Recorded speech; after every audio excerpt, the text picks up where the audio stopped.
I'm delighted to welcome you to our program commemorating the 50th anniversary of public school desegregation in New Orleans.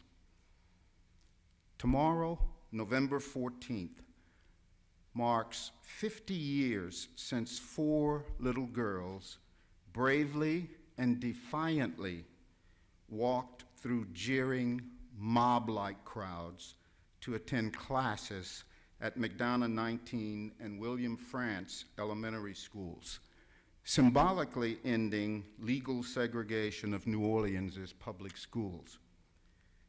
Their walks extended beyond those classrooms, and they will remain forever recorded in the chronicles of modern history. We are honored tonight to have Ms. Gail Etienne Stripling, Leona Tate, and Tessie Prevost as participants.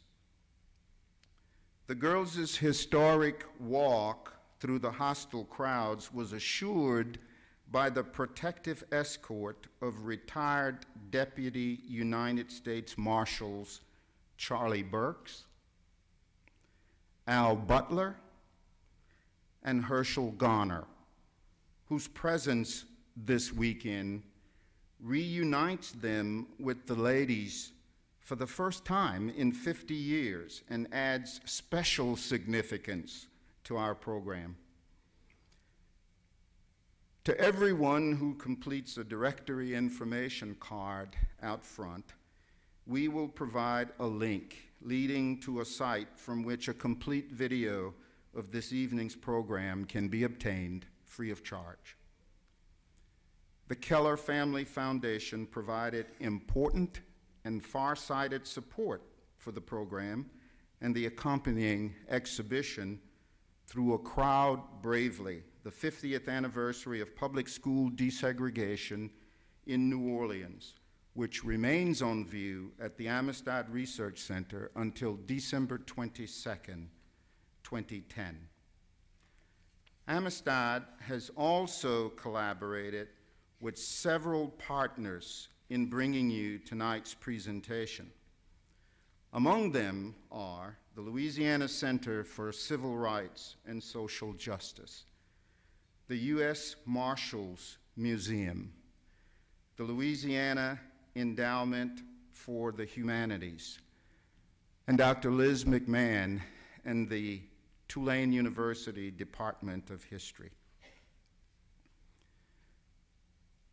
Before I introduce tonight's moderator and we engage in conversation that we're all eager to get on with, the following persons will present brief remarks in the order listed on the program. Ms. Brenda Brent Williams, Vice Chairperson, the Louisiana Center for Civil Rights and Social Justice. Ms. Jessica Hayes, Director of Museum Operations, the US Marshals Museum. Ms. Jenny May, US Marshal, Eastern District of Louisiana. We will hear those remarks.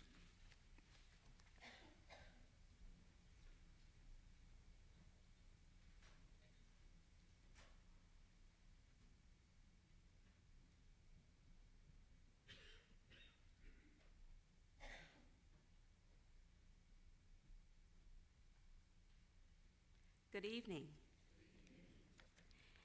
It is with great pleasure that I welcome you tonight on behalf of the Louisiana Center for Civil Rights and Social Justice. It's quite a privilege for me, and I know that by the time you leave this place tonight, you will be overwhelmed with having been a part of this historic event. The Louisiana Center for Civil Rights and Social Justice has evolved from an act of the Louisiana State Legislature into being a named institution with a mission statement that reads, to use the Louisiana civil rights experience to heal, educate, celebrate, and engage for social justice. Its guiding principles are being a living entity, sourcing the Louisiana experience, giving voice to shared stories, being universally contemporary, supporting workplace and staff wellness, engaging youth, elders, and families, and addressing current issues. So, on behalf of the Louisiana Center for Civil Rights and Social Justice, I invite you tonight to experience the healing that dialogue and time can bring, the education to be gained by hearing the stories of those closest to the desegregation events of November 14th, 1960, and to celebrate the barriers that have been overcome and be engaged for social justice challenges that remain. Welcome, welcome, welcome.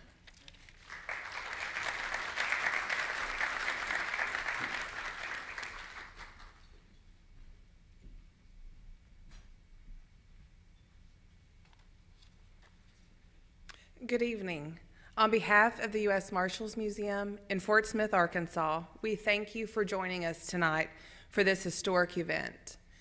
Before I say a few words, I did want to recognize a few people that we have in the audience that are key to the future museum's success. We have Jim Dunn, our executive director.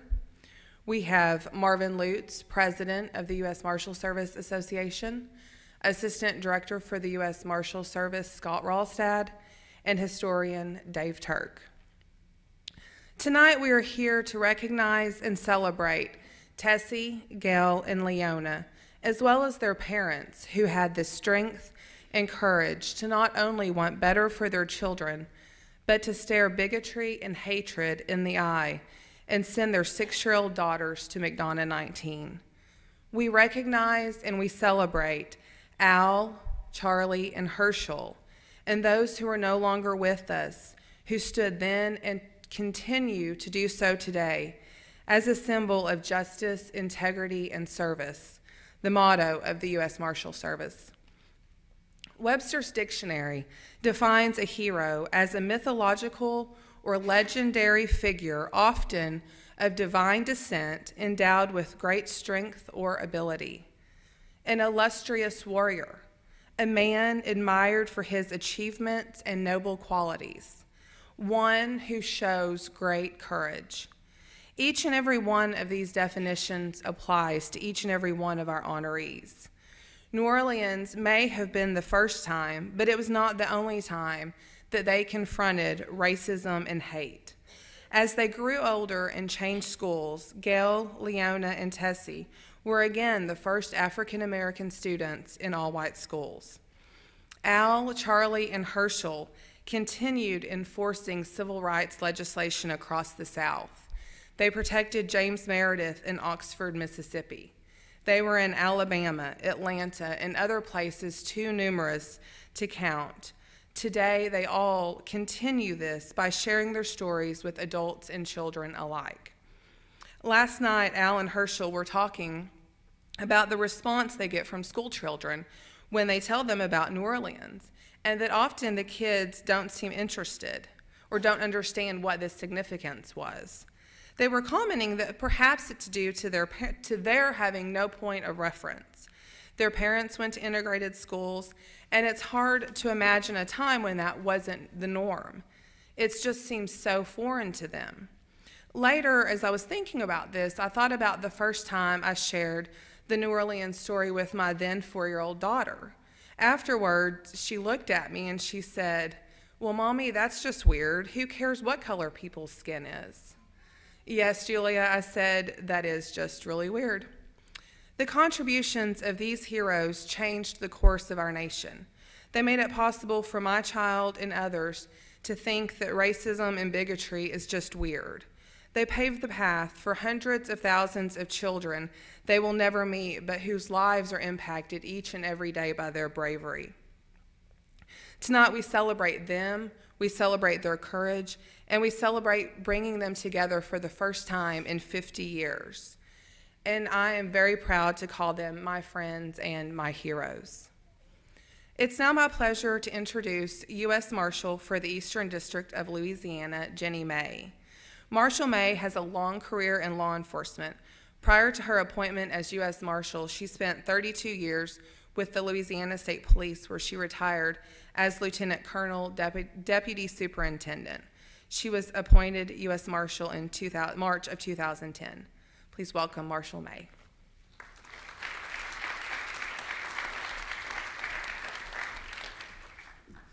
To the honorees, thank you for your contributions. I couldn't be more proud than to have an opportunity to introduce you to the Director of the United States Marshal Service, John Clark. But before I get to his accomplishments, I want to tell you a little bit about the man. He is the son of parents of a dairy farmer from upstate New York. No stranger to hard work, apparently. His first federal law enforcement job was as a Border Patrol agent, where he worked on the border with Mexico and the United States. Prior to his appointment as director, Director Clark held other leadership positions within the Marshal Service. He was a member of the agency's Special Operations Group, which is a unit that is trained and equipped to deploy in high-risk law enforcement missions. He served as both a chief deputy and a United States Marshal in the Eastern District of Virginia. He was the 9th director of the agency, appointed in March of 2006. He was first a career deputy, and he worked his way up through the ranks to be the first career deputy ever appointed as the director of the agency. More importantly, I know this from personal knowledge from speaking to people for the last year, that he has earned the respect of every man and woman in this agency, and where the Marshal Service is today is a directly result of his efforts. And what I'd like to tell you specifically about some of his accomplishments is that he has increased 40% the agency's resources and used that to combat violent crime, especially crimes against children, and to support programs that emphasize both enforcement and prevention. He oversees a national violent crime reduction strategy that has dramatically strengthened the Marshal Service partnerships with state, local, and tribal law enforcement agencies. His agency and the stuff that they have accomplished in this past several years has led to the arrest of many, many violent criminals and sex offenders that otherwise would still be on the street. Director Clark has made it a top priority to strengthen the ability of the Marshal Service to protect the judiciary and ensure a free and open judicial process. In 2008, he opened the United States Marshal Service Threat Management Center to investigate and analyze threats to the judiciary. He also received the Director of the Year Award from the Federal Law Enforcement Officers Association in 2007.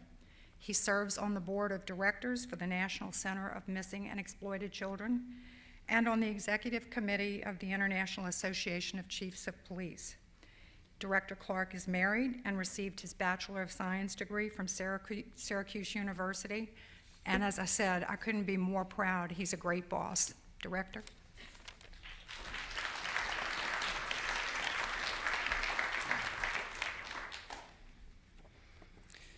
Thank you, Marshal May. Very kind of you to introduce me. Coming from Washington, D.C., there's plenty of days when I wish I was back on that dairy farm.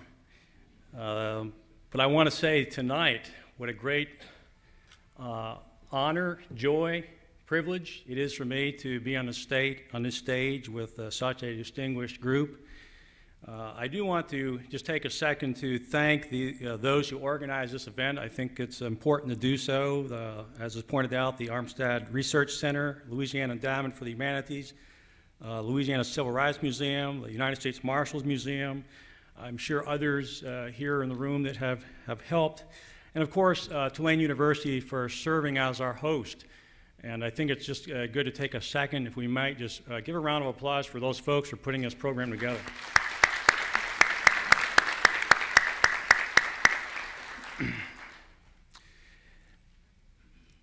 I'd like to also say that although I've had the honor and privilege of serving as director of the service, I say frequently that the title I have come to cherish the most is really that of Deputy US Marshal. And when I think of the three gentlemen up here wearing the badge that may look a little different in 1960, I can tell you I'm equally as honored and privileged and proud to have worn and still wear the badge in the United States Marshal Service. But tonight we're pausing to reflect on a great moment in history.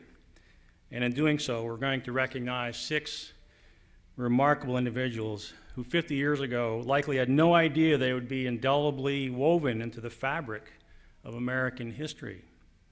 In fact, I was remarking earlier this evening that 50 years is a long time, but 50 years is not a long time when you think about it.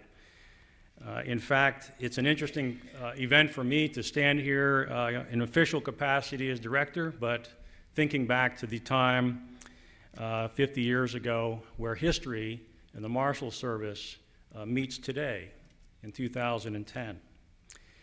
But as often is the case through the lens of history, we see ordinary people rising to the occasion to do extraordinary things. And if you'll grant me a few minutes, I'd like to revisit a slice of time when 3 brave little girls and 3 brave Deputy U.S. Marshals did indeed do something very extraordinary. With the landmark 1954 Brown versus the Board of Education Supreme Court decision declaring unconstitutional the denial of equal education opportunities for African American children, the stage was set for this appointment with destiny that we're going to witness here tonight. I believe that the 1960s in America was a turning point for the civil rights movement in our nation. It was a turbulent time, but sometimes turbulence is necessary to place the spotlight on the importance of ensuring equal rights for all citizens. So this anniversary and the individuals we honor tonight were certainly in the center of that spotlight, although it was doubtful any sought any particular attention. One group came together simply to go to school and have the same opportunity granted to other children. The other group came together to ensure that the rule of law was carried that day and to make sure order was maintained. Both groups, however, displayed the absolute definition of courage and bravery on that appointment of destiny on November 14, 1960.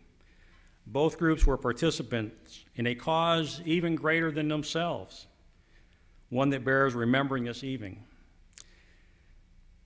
So we enter 3 courageous young girls, Gail, Leona, and Tessie, also known as the McDonough Three.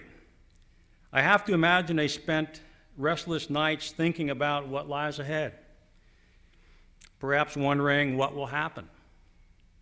Will someone try to hurt or even kill me? How will I get through the day, and the next day, and the next day after that? In the face of such thoughts, they did not shrink back or hesitate. They did what courageous people do. They pushed through the fear and uncertainty and modeled that courage for the entire world to see. They walked into McDonald School, number 19, and they went to class. Given broad authority to enforce lawful orders, the United States Marshal Service has, since 1789, been called upon in situations like this to make sure order is maintained and the law is followed. So enter 3 courageous Deputy U.S. Marshals, Charlie, Al, Herschel. Under orders from the Attorney General to escort 3 young African-American girls into an all-white school in the turbulent 1960s Southern America, these men also no doubt gave careful thought to what lies ahead. But they put duty over self and conviction of what is right over the wrong-headedness of local mobs to make sure no harm would come to those young girls. They too pushed through their fear and uncertainty and modeled courage for the entire world to see. So anniversaries like this give us a chance to look back and remember and reflect on a particular event. What happened that day was monumental for all Americans, but tonight I'm honored and feel privileged to share this moment with 6 people who not just shared a historical spotlight, but epitomized courage and bravery that are a revelation into their very character. I can tell you I'm extremely proud to carry the badge, as I said moments ago, of a Deputy U.S. Marshal and be connected to such an important event as this in our history. I am pleased that we are paying notice to the day 6 people kept their appointment with destiny and can be united here tonight to share their story fresh and new again. Thank you very much.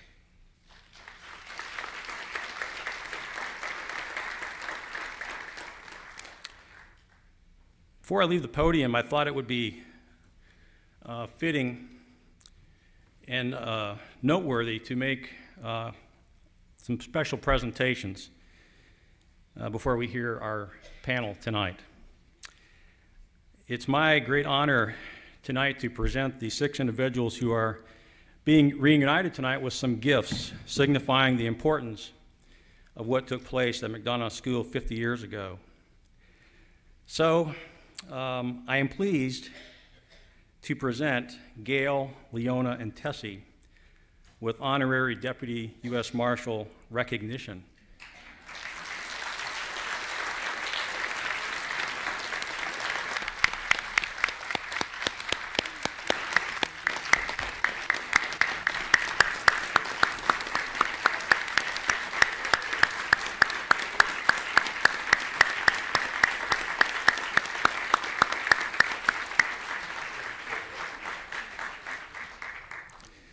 So that we may record this moment maybe a little more personally, if I could ask maybe each to come over one at a time. And I have a special framed certificate for you. So if I could ask Gail to come over first.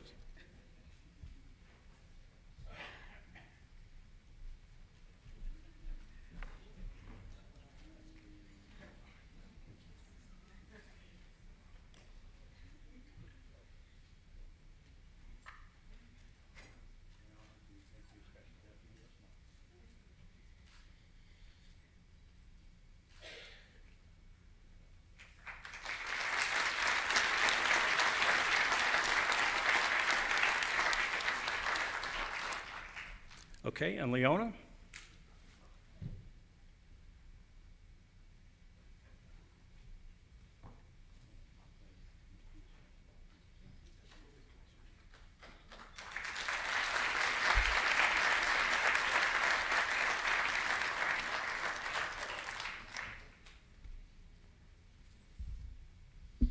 And finally, Tessie.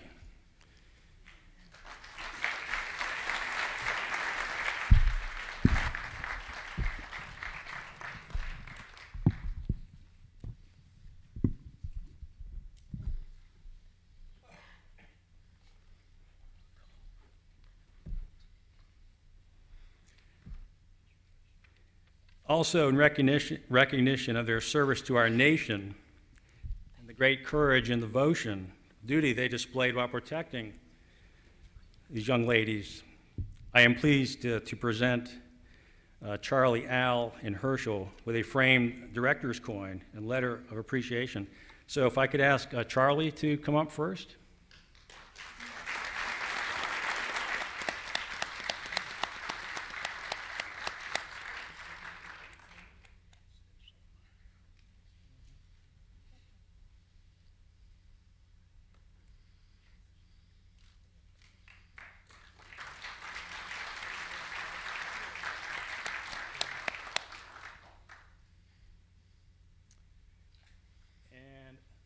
Al Butler, please.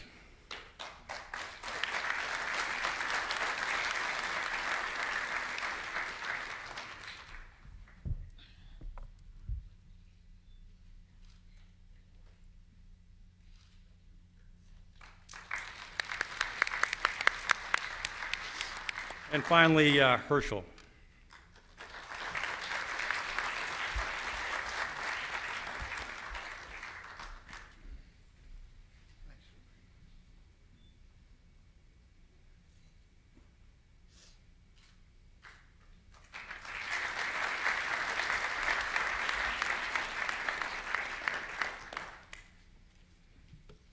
Thank you all very much.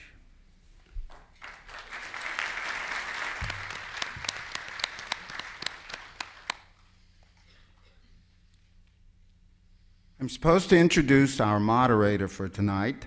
You'll know him because he's the only guy on stage that's not a Deputy United States Marshal. But Alan Weeder is a visiting scholar at Portland State University and former chair of the Educational Studies Department at the University of South Carolina. He has published articles on the Brown versus Board of Education decision and the desegregation of public schools in New Orleans. His most recent gift to the Amistad Research Center includes 1960 France Elementary photographs and footage that have not previously been released to the general public. Alan?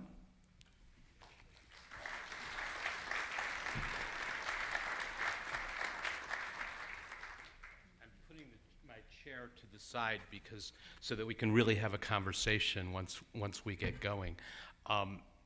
As Lee said, the reason that I'm here tonight is I have done research on deseg in other places, but especially in New Orleans. And interestingly, the last place that I did work on integrating schools was in Cape Town, South Africa. And unfortunately for the times, the parallels were too strong. The other part of leading this conversation tonight, or being part of this conversation tonight, is my work is as an oral historian. And that's about conversations, and that's about, as other people have already said, people telling their stories. I was privileged, well, I'm privileged tonight, obviously, but I was privileged in 1980, so we're not talking 50 years ago, but we're talking 30 years ago, to be able to spend time with the three women on the stage. I didn't have the privilege of interviewing the US Marshals at the time, but I did interview a number of other families that tried to keep their kids in the two schools that were integrated at the time. I had the privilege of interviewing teachers from both of the schools, the principal, Jack Stewart, who was the principal at your guys' school, and also some of the people that fought very hard to make school integration not happen. And if my memory serves me right, there was only one other time since 1960 that these three women were specifically honored. And that was, I think, 1982. I thought it was 1980, but Gail set me straight last night that she thought it was 82.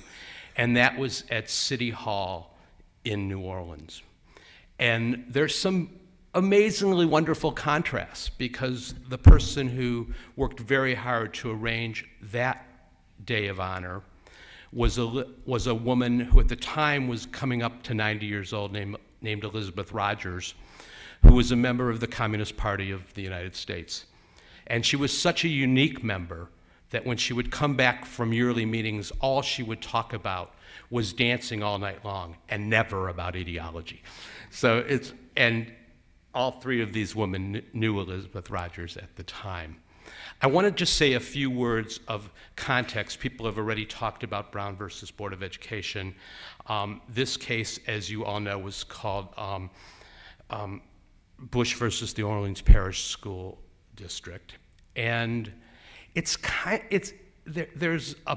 get a little pit in my stomach when I'm talking well, at the time it was a very novice scholar, about lives that people on the stage and lives that people in the room have lived. It's a little strange, to talk about an event that people have lived through, and that's why we'll be very short. But actually, November 14th, 1960 started about 2 years earlier.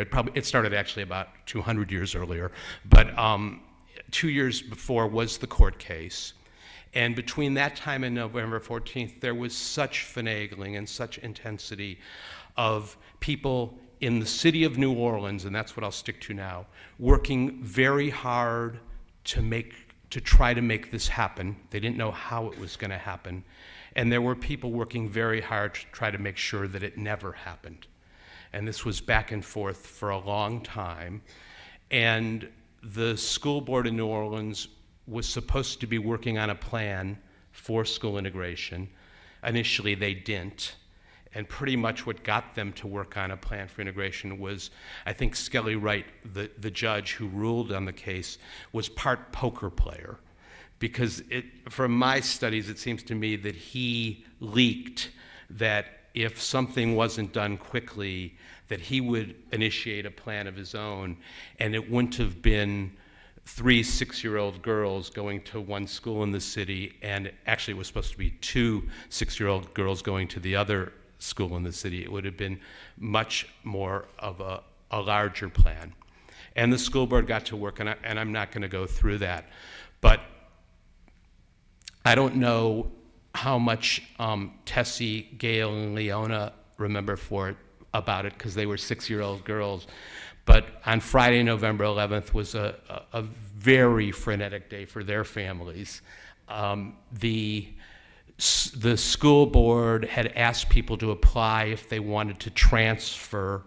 They had like 18 criteria. One of the criteria that was not listed was gender, which clearly was a criteria because all of the children selected were girls. There were no boys selected. And the city, in fact, in years after that, segregated high schools by sex and was one of the longest term segregation of high schools by sex in the country.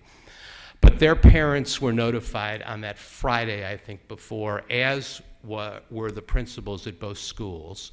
So think about this, it's going to happen in 3 days, and they don't even really know it. The morning of, I'm jumping ahead, on the Sunday, there was a special session of the state legislature, and they passed 31 bills to try to make sure that there wouldn't be school integration the next day. In fact, the next day, schools throughout the state were closed except in New Orleans. People who were in the organization that fought very hard against school integration claimed that they knew the schools were McDonough 19 and France School. But as when I was talking to the Marshals earlier in the week on the phone, they passed other schools. There were crowds at every school. It was a pretty well-guarded secret of what schools would be integrated. And what happened was the legislature was in Baton Rouge, and they would pass laws, and a telegram would be sent from the head of the Louisiana NAACP to somebody here in New Orleans who would take the state laws that would be ruled unconstitutional moments later. And that happened all through the day on Sunday. And there were also what I've called, I think in the past, but it's been a long time, dueling telegrams. So there were telegrams that came to each of the schools from the state legislature saying that they would be in contempt of the legislature if they opened their schools on Monday morning. But there were also telegrams from the Justice Department of the United States telling them about the Marshals and that school would be opened on the following morning. So that was November 14th. And what I'd like to do with our time, and we've talked about this, is to have a conversation. And so we're starting with 2 prompts, and I'm going to sit over on the side so that I can see people and kind of encourage conversation. But we're starting with 2 prompts. The first prompt is any initial memories that anybody wants to have. It's their conversation, not mine, not ours. It's theirs, and it's a privilege for me to be able to listen to it. And then we'll see where that goes, and I'd like for people also to talk about their initial memories of the day, and then we'll move on for other thinking from there, okay? So we haven't assigned parts, and let's have somebody starts.